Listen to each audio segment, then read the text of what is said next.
everyone, welcome back to La Fina Vlog. Today we're gonna do a get to know me Q&A. So let's get right into it.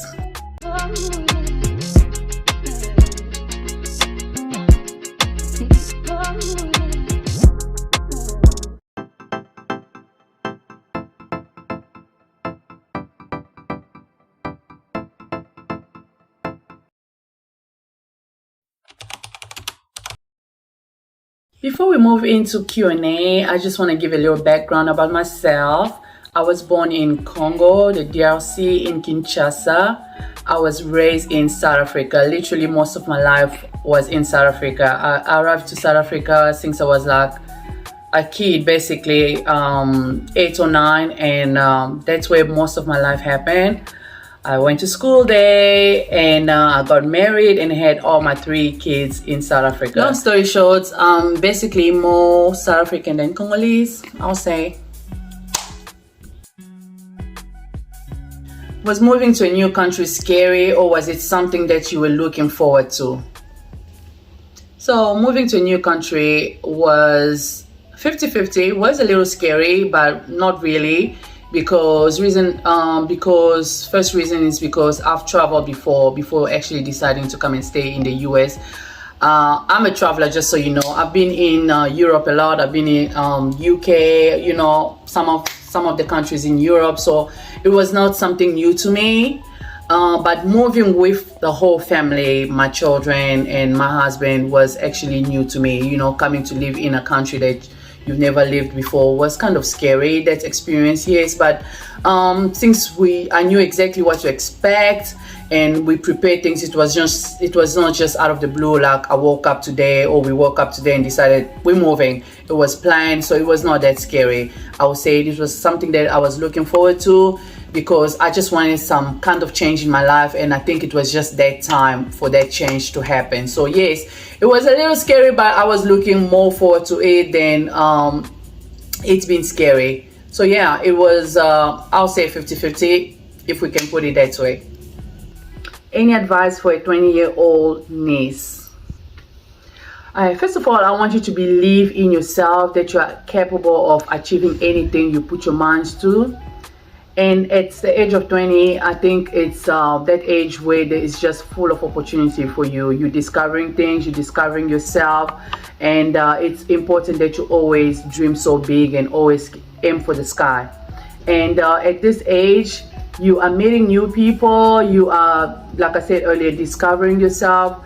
You must know that any choice that you make at this age will determine your future, your near future, or your 10 years or even 15 years from now. So always make the right decision. I know it's so cliche to say to always make the right decision, because we will make mistake. I've made mistake at that age, like when I was about 19, 20. I didn't know what exactly I wanted in my life, to make the best decisions. Like when it comes to your school, when it comes to, you know, starting a family or your dreams, always think before you make any decision. Decision you're making right now will either change your life, impact you in a positive way or in a negative way. So that's something that you must always remember. So it's important for you to think before you make any decision. And I'll say at this age, at 20 years old, I wish somebody told me that when I was 20, to start investing in your future. Like start with something little. Like when I mean investing, I'm literally talking about money. You start investing in your future, like even $100 or something little. You start putting it aside for your own future or for the future of your future children. You start investing now, you'll see that 20 years from now you'll be, you know, big. So yeah. What advice do you have for a young 23-year-old single mother? First of all, I will say that for a 23-year-old single mother, I just want to tell you to first of all focus on giving your child that you have now, making your child that you have now your #1 priority, and giving him or her the best childhood experience that, you know, you can manage to give them. And while doing so, knowing that, keeping in mind that you also still young, you know, you're also still a person. You are 23-year-old. Maybe the experience that you went through was not so good, but I want to advise you that to not focus on the bad experience. Maybe the father of your kid left you, or the father of the kid didn't want the child. Don't focus on the negative things. Try to focus on, the good part is that you have a blessing. A child is always a blessing, no matter how that child came. So focus on the child and focus on the positive things about raising that child. And while you're doing so, don't lose yourself. Don't forget that you're still young. Don't lose hope on your dreams, on love, because yes, maybe the relationship with the father of your child didn't work, but there's still hope for love out there. There's still good guy out there. So I would tell you that don't lose hope on love. Don't lose hope on yourself. There's still a bright future for you out there and for your child. So please focus on the positive side. And don't forget that you're a great mom and you're doing good. Wait, this is funny. Who gave you your name, Lafina? This is funny. Lafina is my nickname. Most people I know that knows me call me Lafina. Who gave me that name? Let me see. I can't remember, because this name has been trending for many years now. Like, I remember one day back when I was still in South Africa, we were at church. Our main pastor literally said my name in front of the podium, like La Finale and everything. I think that name just went viral. Everybody started calling me La Finale. But who gave me that name? I think I got it from high school. One of a good friend of mine started calling me La Finale, and I like it, and I just started, going on La Finale, La Finale, La Finale. So it just stayed that way. La Finale. Yes, La Finale. Next question is, when are you gonna have a baby boy? This is funny because I keep getting these questions from my siblings, from my close friends, from people all over. Phila, when are you gonna have a baby boy? When are you gonna have an American baby boy? I've been getting this question over and over. Let me tell you something. I don't make baby boy. It's God that gives children. So if I ever have to have another baby, I don't know whether it's gonna be a girl or a boy. It's gonna be a child. But yes, one day I might have a baby boy. I don't know yet when. I don't know. I don't have a time frame, but I will have a baby boy if God wants me to have a baby boy. That would be my answer. I don't know what to say. How do you manage being a mom, an employee, a wife, a student, a businesswoman in this modern world? First of all, I'll say time management is very important. It's one of the things that helped me. I'm this kind of person that I've always been very organized. Like, I plan ahead, and that's one of the things that really helped me. But how do I manage to do all this? 1%, I managed to be a mother, an employee, going to the gym, being a wife, being a student, and taking care of myself. It's a lot to manage or to handle as one person. But like I said earlier, I prioritize my time properly. Like, there are just some things that if I don't think it's important, I don't focus on that. Like right now at my age, like many things are just not necessary anymore. Things that used to be important to me, I just don't find them important anymore. So my family comes first, like my children, my household and work, and my school come first. How I manage it comes natural. First of all, being a mother is just something that just came naturally. Nobody will teach you. You will just learn that your children comes first in any circumstances, in any occasion. Your children are the ones that will come first. But being an employee and a student at the same time, that's when the question really comes in, because it's not easy. It's not given to anybody.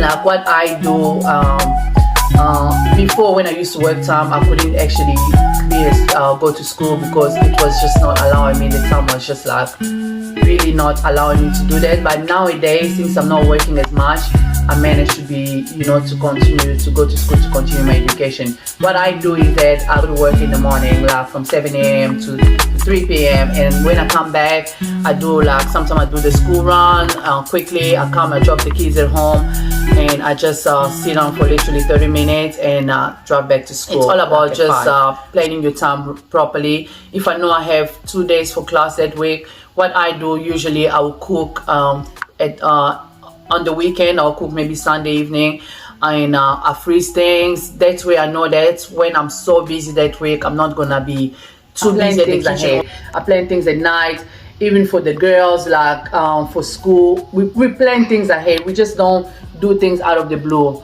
So that's how I managed to do, like, you know, and being an employee while going to school, while trying to be a good mom, giving my children attention that they need, making sure that they understand that mommy is busy, but I'm also here when you need me. So it's I think it's just all come into time management, how you manage your time. You see some people, we all have 24 hours in a day, but you see some people, they can only do this little thing while other people can do this many things. That's just me, because planning is very important. I plan my things way ahead of time. Like, I plan the whole week. I'm that kind of person. I plan the whole week before even it starts. Like, today it's Sunday, so I'm already like thinking, this week this is what happened. Peilla have after school activities, this. So planning is very important as a mother, not just as a mother, just as a human being. Planning is very important. So, like, yeah, time management, planning, that's what helped me to manage everything that I do. What do you do for a living? I guess the person means like a job. For a job, I'm in the field of nursing. For people that follows my Instagram stories on my WhatsApp, people know that I work in nursing field. Like, yes, that's what I do for a living. But beside that, I'm also a businesswoman. I do many other side hustling. You know, I'm a hustler. Yes, I do side hustling. I'm into, you know, event organizer, coordinator. I do decorations. Well, I used to do decoration, but I do it still partially. Not really big wedding anymore, but I do it partially. I'm also like into investment. I do investment in a very good platform. If you guys want to know about it, leave a DM there and we'll, you know, talk about it. I do investment, and yeah, I just do a lot of many little things, but most of all, I'm in the field of nursing as a job, and I'm also studying to get my RN. How long have you been married for, and how many children do you have? I've been married for 15 years and I just got a diamond ring. Yes, I've been married for 15 years, since 2007. Unbelievable, time just flies. And I'm a mother of three girls, three beautiful girls. This question is kind of the second part of the first question, but yeah, it goes was it easy for you to settle down in a new country? Like I said in my first question, that I was mentally prepared for it. It was not something that just happened out of the blue. So coming here, we knew exactly what to expect. I knew exactly what to expect. So settling down was quite easy. First of all, because I came to a country where they spoke English. I came from South Africa, where English was also spoken, even though here it's the American English. And I came from South African English, which is not the same, but it's English. So settling down was easy because, first of all, I knew the language, and second of all, I kind of you know, knew exactly what to expect. And the process was not that bad for us. I would say some people say coming to the US was hard and everything. I was really prepared mentally, and I was open to anything. I was open to the change. I was really like prepared, like not holding back to the things of the past, like saying, like some people that come just see them saying like, I came from this, I came from that. I didn't have that mindset. I really like opened myself to new changes, to whatever that came my way. I feel like I've learned a lot, I've grown a lot, and my mindset has changed a lot compared to how I left South Africa and how I am right now. I feel like there's a lot of growth in me, and that's really the change that I wanted. And yeah, I love it. I love it here. I love this question. What advice do you have for young couples? So what I would tell a young couple is that it's not an easy journey. If anybody ever told you that a relationship or couple's life, it's easy, it's sweet and honey or milk flowing every time, they're probably lying to you. In young couples or in just a relationship, there's always two seasons. There's always that ups and downs. There's times where there'll be winds, there's time where there'll be storm, but there's time where there'll be like honey and milk falling. You must what I would tell young couples, to never give up on each other. You must always have that, make that decisions every day, to learn from each other, to get to know each other, to love each other. And it's not an easy journey, like I say, but if you have that willing, you really have to have that willing to not quit on each other, to not give up on each other. And like we always hear that communication is key. People must really learn how to communicate, like especially in nowadays world where there's like the social media dictating us every little thing we want to post on social media. I always tell people the best way to sort your own problem is to sort it by yourself. Yes, there are pastors, there are people out there, there are guardians that will help you, but I feel like really if you guys just sit together as a couple and you talk things up, you can sort anything out. Like you cannot sort things if you don't know what your partner is feeling, or if you don't communicate what you're feeling. So communication is really key. Like I personally, I got married really at a very young age, and I didn't know anything about marriage, and I struggled a lot, I won't lie to you. But the more I'm growing up and the more I'm getting to understand things, I didn't struggle because I had a problem with my husband or he had a problem with me.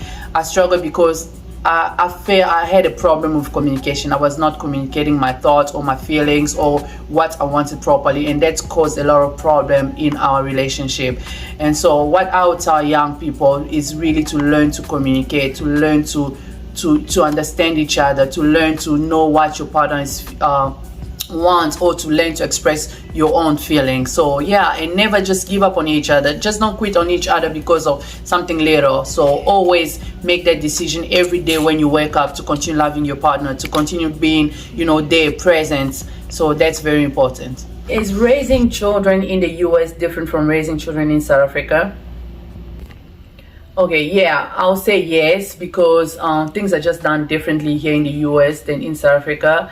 I feel like here in the US, children's got more rights. All those rights, they tell them you've got the right for this, the right to say yes, the right to say no, the right. Even in South Africa, there's those rights. Like as human beings, we all got right. But I feel like here they emphasize it a lot on children. So that's why you see children are growing up with certain attitude, I'll say. But yeah, it's totally different. You have to be more careful here what you're doing with the kids, what you're saying with the kids, because any wrong movement, your kids will be taken away from the government will get your kids. There's just a lot of things. So I would say yes, but this is something that I will develop more in one of my coming video about raising children in the US. We'll go deep into the talk about how the advantage and disadvantage of raising children here in the US.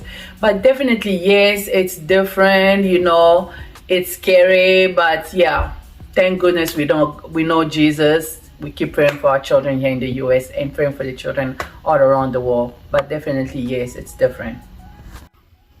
Okay, next question. Where do you see yourself in 10 years? I don't know. Okay, let's be serious. Where do I see myself in 10 years? I see myself alive. Like honestly, like this question is kind of I won't say old-fashioned, but like I'll say God is the one, the master of our future, the master of our life. He knows where I'll be in 10 years. But if I have to say what I wish to be in 10 years, of course I see myself as a big, manager or whatever, like retiring early and just living my life, traveling around, enjoying life, enjoying the world like I love to. And probably by then in 10 years my kids will be finishing school and just being there for them. Like in 10 years, really what I want to do is just build an empire for my family and continue doing what I love doing, traveling, enjoying life, enjoying my family, and being the best of myself. Next question is, how How do you sort conflicts with friends? Girls, drama and dilemma. Well, I guess I'll say how to solve conflict with friends. It's you just have to be honest, really. I'm that kind of person that I don't know how to fake things. I don't know how to pretend that I like you when I don't, because you'll see it on my face right away. Like my eyes will just tell you that if you did something to me and for some reason I heard about it, and you said what you said, and I know, like, I heard about it, and when I see you, I'm not gonna pretend like I didn't hear it. You're gonna I have the attitude on my eyes that you would just see that no, Fina knows or whatever. So I'll say how to sort conflict with friends or just with people in general is just to be honest. Like, if I have a problem with you, I'll rather tell you right away than trying to act like there's nothing between us. Like, that's just not me. I don't know how to pretend. I don't know how to fake. I'll face you right now and say that. Sometimes I won't tell you, straight in your face, but you just see it on my attitude. You either see I'm not talking to you anymore, I just put you aside, acting like you don't exist. That's just me. But I feel like the best way to sort conflict is just like going to the person and talking about it. Like, oh, you say this about me, or I heard this, you say this, or I've seen your attitude towards me is changed. Is there a problem? Let's sit as grown up, as big girls or as big boys, and just talk about it face to face. That's the best way to solve conflict with anybody. There's no other way. Just sit down and talk. Be big people, let's be grown up about it. And yeah, period. Okay, there's a few more questions, but I'll take this as the last one. Do you ever wish that your life was better than what you're living now? No. Why would I wish that? Honestly, I'm honestly happy with my life right now. There is nothing better that I wish for than what I already have right now. Obviously, as human beings, we always want more. We want to improve more. We want, bigger things. We want bigger house. We want, different children. I'm joking. But no, honestly, I'm very happy. I'm a happy woman right now, and I couldn't ask for better. I couldn't ask for more, but if God blesses me with more, why not? So, but at the moment, I would say I'm 100% happy. I don't wish to change anything in my life right now. I love me, I love my family, I love whatever God is blessing me with. So yeah, thank you. So thank you everyone for watching this video. Please like and subscribe, and also turn on the post notification so you'll see every time I post a video. I hope you guys are loving what I'm doing, and yes, we're expecting more to come. Thank you again. Have a good day. Goodbye.